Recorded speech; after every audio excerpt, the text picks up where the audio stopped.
Well, let them eat cake. No, wait, sorry, that's a different story. I meant to say, let them laugh. Stories are meant to be shared.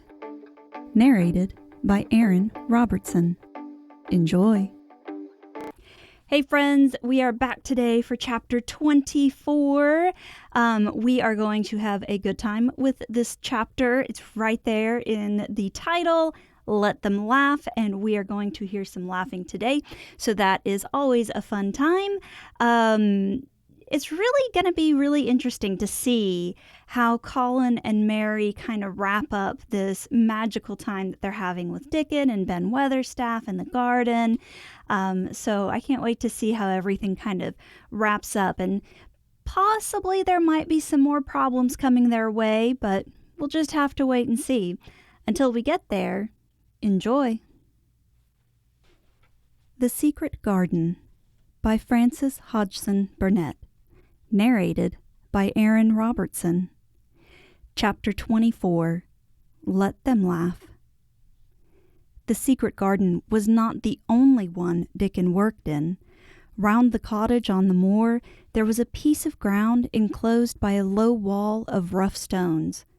Early in the morning and late in the fading twilight, and on all the days Colin and Mary did not see him, Dicken worked there, planting or tending potatoes and cabbages, turnips and carrots and herbs for his mother.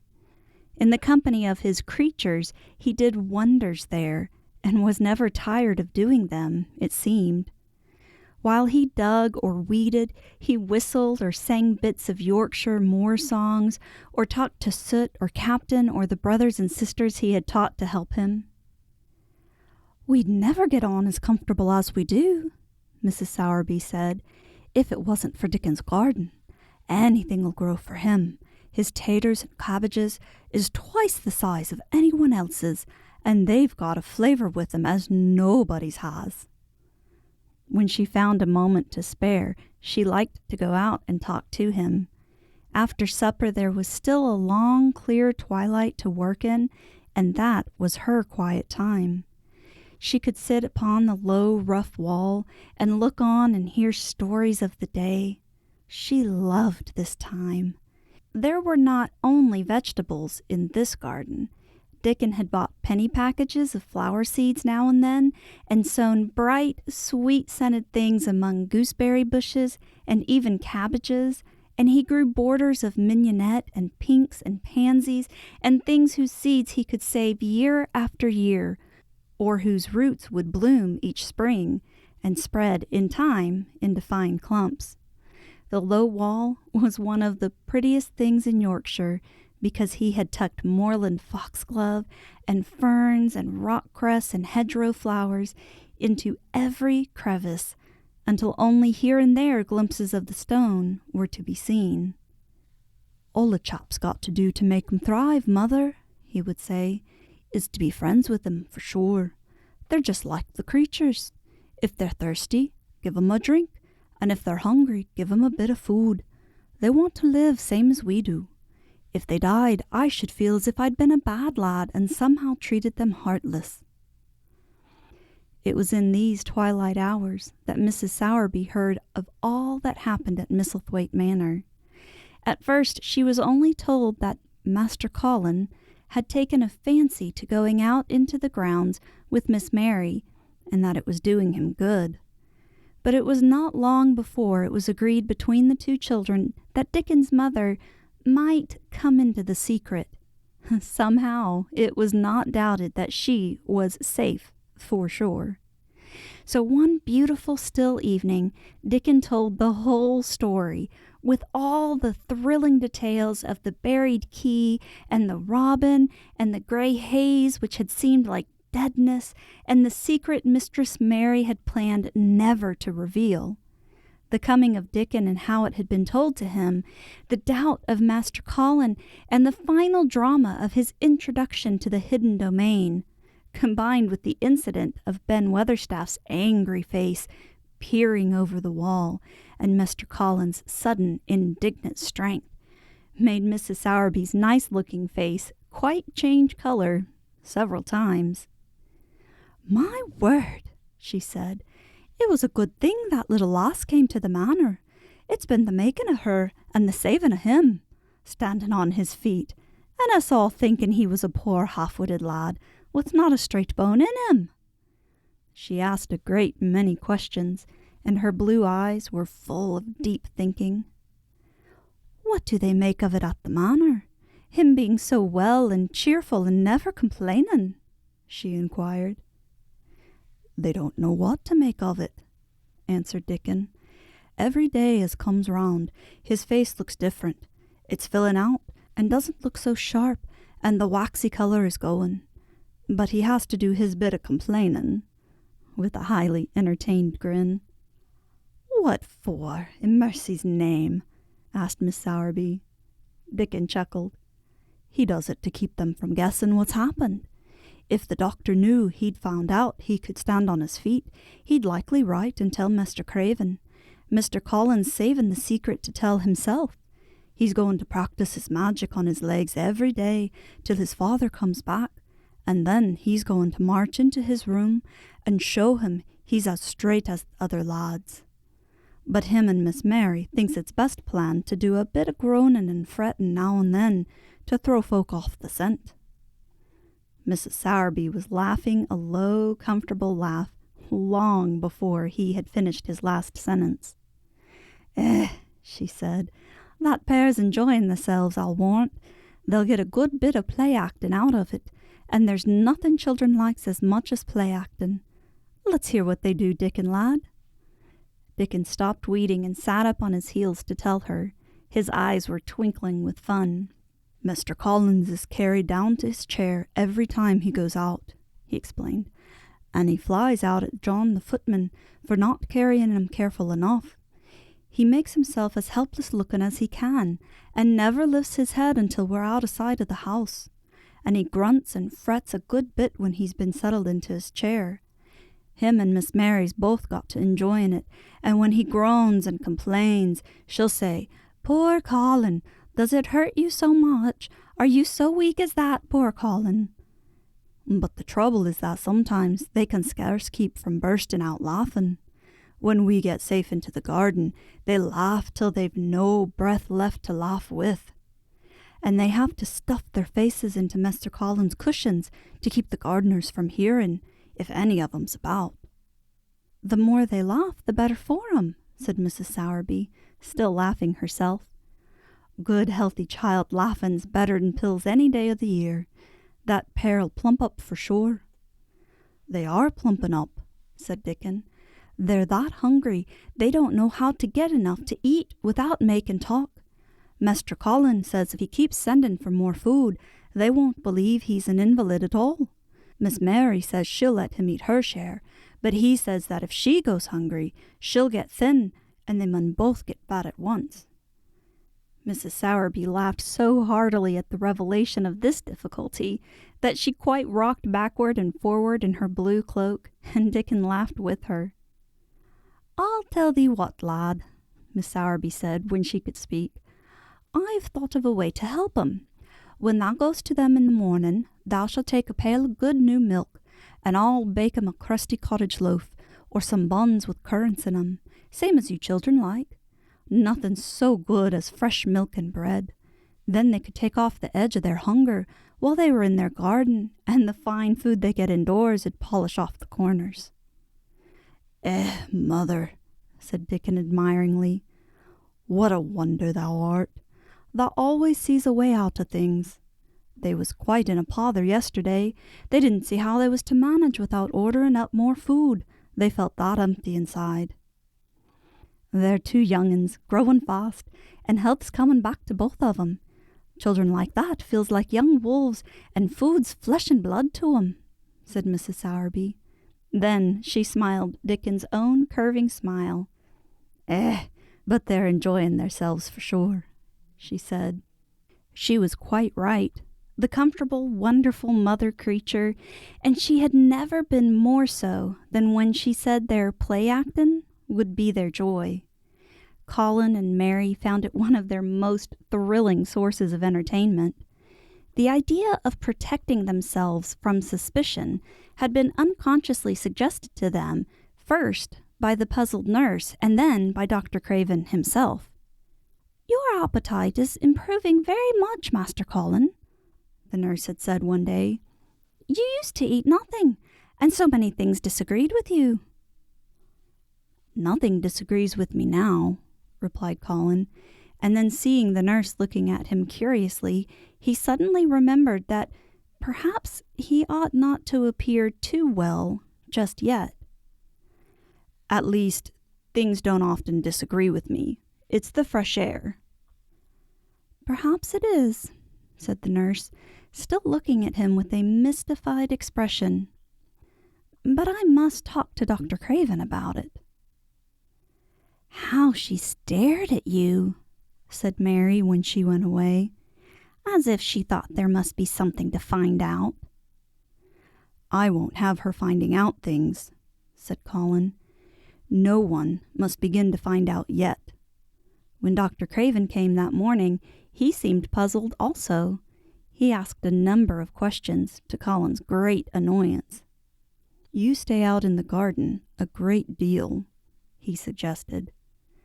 "Where do you go?" Colin put on his favorite air of dignified indifference to opinion. "I will not let anyone know where I go," he answered. "I go to a place I like. Everyone has orders to keep out of the way. I won't be watched and stared at. You know that."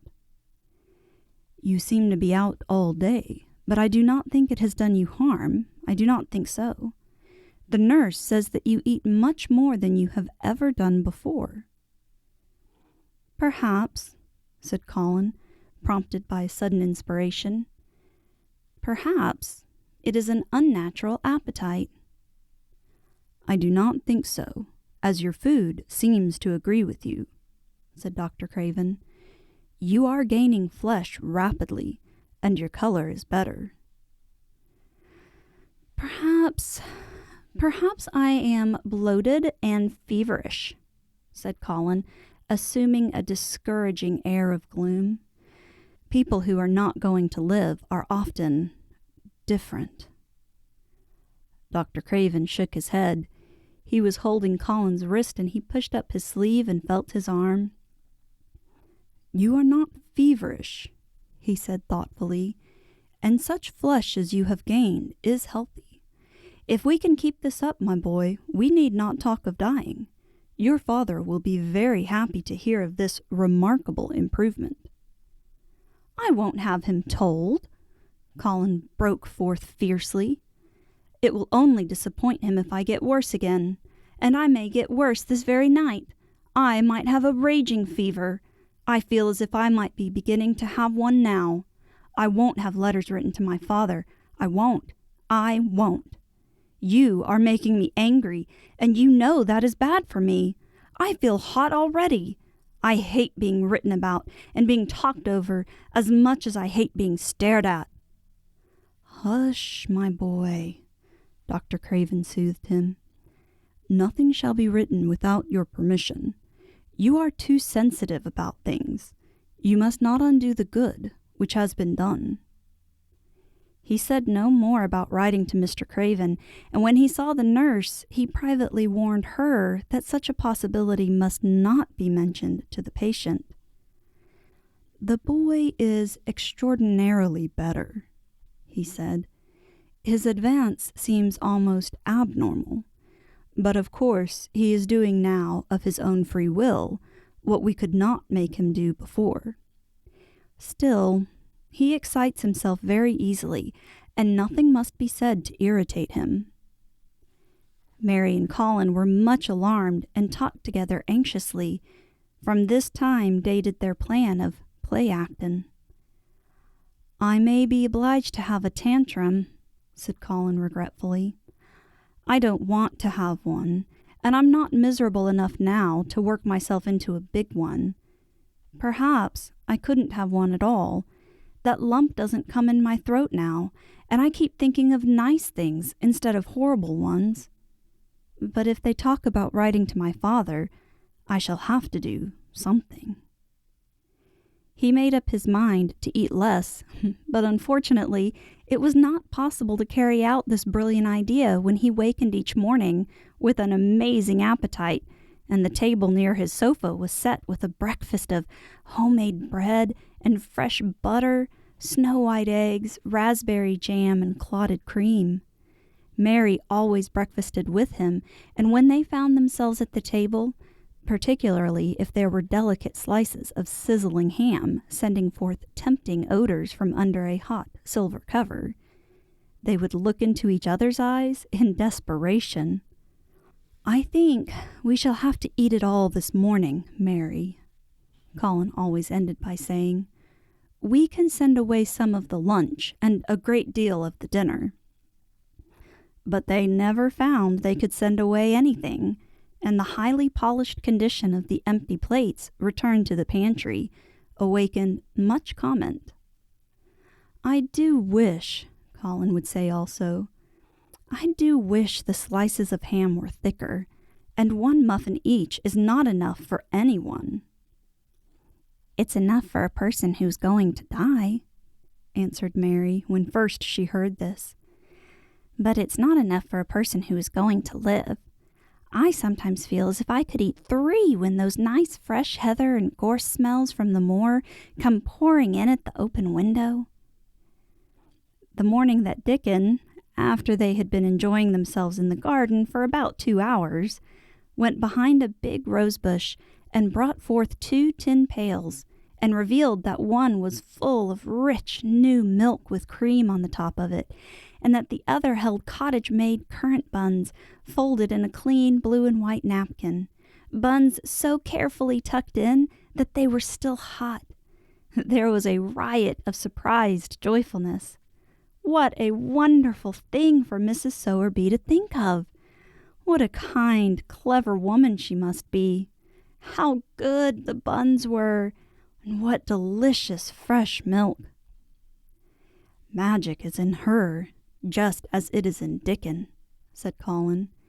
"It makes her think of ways to do things, nice things. She is a magic person. Tell her we are grateful, Dicken, extremely grateful." He was given to using rather grown-up phrases at times. He enjoyed them. He liked this so much that he improved upon it. "Tell her she has been most bounteous, and our gratitude is extreme." And then, forgetting his grandeur, he fell to and stuffed himself with buns and drank milk out of the pail in copious draughts, in the manner of any hungry little boy who had been taking unusual exercise and breathing in the moorland air, and whose breakfast was more than 2 hours behind him. This was the beginning of many agreeable incidents of the same kind. They actually awoke to the fact that as Mrs. Sowerby had 14 people to provide food for, she might not have enough to satisfy 2 extra appetites every day, so they asked her to let them send some of their shillings to buy things. Dicken made the stimulating discovery that in the wood, in the park outside the garden where Mary had first found him piping to the wild creatures, there was a deep little hollow where you could build a sort of tiny oven with stones and roast potatoes and eggs in it. Roasted eggs were a previously unknown luxury, and very hot potatoes with salt and fresh butter in them were fit for a woodland king, besides being deliciously satisfying. You could buy both potatoes and eggs and eat as many as you liked without feeling as if you were taking food out of the mouths of 14 people. Every beautiful morning, the magic was worked by the mystic circle under the plum tree, which provided a canopy of thickening green leaves after its brief blossom time was ended. After the ceremony, Colin always took his walking exercise, and throughout the day he exercised his newly found power at intervals. Each day he grew stronger and could walk more steadily and cover more ground. And each day his belief in the magic grew stronger, as well it might. He tried one experiment after another as he felt himself gaining strength, and it was Dicken who showed him the best things of all. "Yesterday," he said one morning after an absence, "I went to Thwaite for mother, and near the Blue Cow Inn I seed Bob Hayworth. He's the strongest chap on the moor. He's the champion wrestler, and he can jump higher than any other chap and throw the hammer further. He's gone all the way to Scotland for the sports some years. He knowed me ever since I was a little un, and he's a friendly sort, and I asked him some questions. The gentry calls him a athlete, and I thought of thee, Mr. Colin, and I says, 'How did thou make thy muscles stick out that way, Bob? Did thou do anything extra to make thyself so strong?' And he says, 'Well, yes, lad, I did. A strong man in a show that came to Thwaite once showed me how to exercise my arms and legs and every muscle in my body.' And I says, 'Could a delicate chap make himself stronger with them, Bob?' And he laughed and says, 'Art thou the delicate chap?' And I says, 'No, but I knows a young gentleman that's getting well after a long illness, and I wish I'd knowed some of them tricks to tell him about.' I didn't say no names, and he didn't ask none. He's friendly, same as I said, and he stood up and showed me good-natured like, and I imitated what he did till I knowed it by heart." Colin had been listening excitedly. "Can you show me?" he cried. "Will you?" "Aye, to be sure," Dicken answered, getting up. "But he says thou mun do 'em gentle at first, and be careful not to tire thyself. Rest in between times, and take deep breaths, and don't overdo." "I'll be careful," said Colin. "Show me, show me. Dicken, you are the most magic boy in the world." Dicken stood up on the grass and slowly went through a carefully practical but simple series of muscle exercises. Colin watched them with widening eyes. He could do a few while he was sitting down. Presently, he did a few gently while he stood upon his already steadied feet.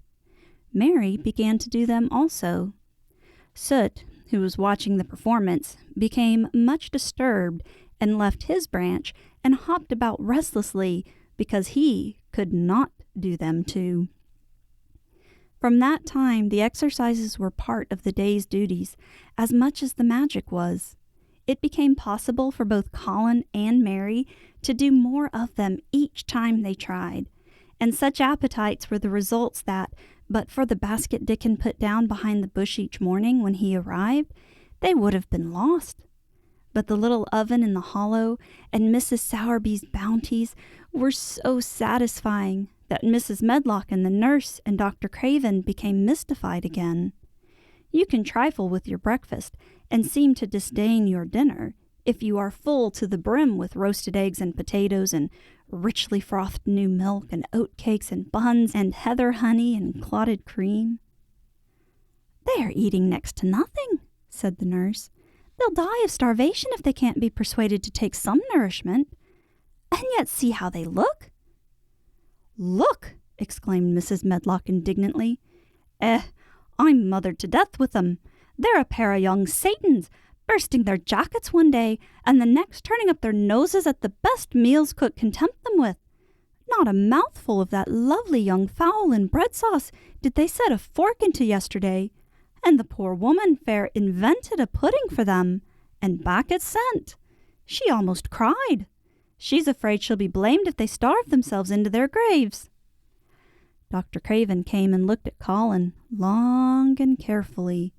He wore an extremely worried expression when the nurse talked with him and showed him the almost untouched tray of breakfast she had saved for him to look at. But it was even more worried when he sat down by Colin's sofa and examined him. He had been called to London on business and had not seen the boy for nearly 2 weeks. When young things begin to gain health, they gain it rapidly. The waxen tinge had left Colin's skin, and a warm rose showed through it. His beautiful eyes were clear, and the hollows under them and in his cheeks and temples had filled out. His once dark, heavy locks had begun to look as if they sprang healthily from his forehead, and were soft and warm with life. His lips were fuller and of a normal color. In fact, as an imitation of a boy who was a confirmed invalid, he was a disgraceful sight. Dr. Craven held his chin in his hand and thought him over. "I'm sorry to hear that you do not eat anything," he said. "That will not do.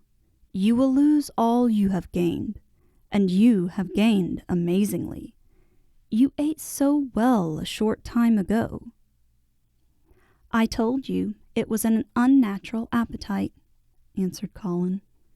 Mary was sitting on her stool nearby, and she suddenly made a very odd sound, which she tried so violently to repress that she ended by almost choking.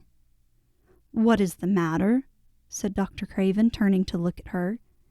Mary became quite severe in her manner. "It was something between a sneeze and a cough," she replied with reproachful dignity. "And it got into my throat." "But," she said afterward to Colin, "I couldn't stop myself. It just burst out because all at once I couldn't help remembering that last big potato you ate and the way your mouth stretched when you bit through that thick, lovely crust with jam and clotted cream on it." "Is there any way in which those children can get food secretly?" Dr. Craven inquired of Mrs. Medlock. "There's no way unless they dig it out of the earth or pick it off the trees," Miss Medlock answered. "They stay out in the grounds all day and see no one but each other, and if they want anything different to eat from what's sent up to them, they need only ask for it." "Well," said Dr. Craven, "so long as going without food agrees with them, we need not disturb ourselves. The boy is a new creature." "So is the girl," said Mrs. Medlock. "She's begun to be downright pretty since she's filled out and lost her ugly little sour look. Her hair's grown thick and healthy looking, and she's got a bright color. The glummest, ill-natured little thing she used to be, and now her and Master Colin laugh together like a pair of crazy young ones. Perhaps they're growing fat on that." "Perhaps they are," said Dr. Craven. "Let them laugh." Well, it seems like Dr. Craven might be onto something after all. I think he maybe knows a little bit about their secret, and he doesn't seem to mind, which is fantastic. It seems like he really is concerned about the health of his patient and excited that his patient is getting better, even if he doesn't know why. So that's fun to see. We have 2 more chapters to go in the story, and I'm really excited to get to them and to see how everything kind of wraps up.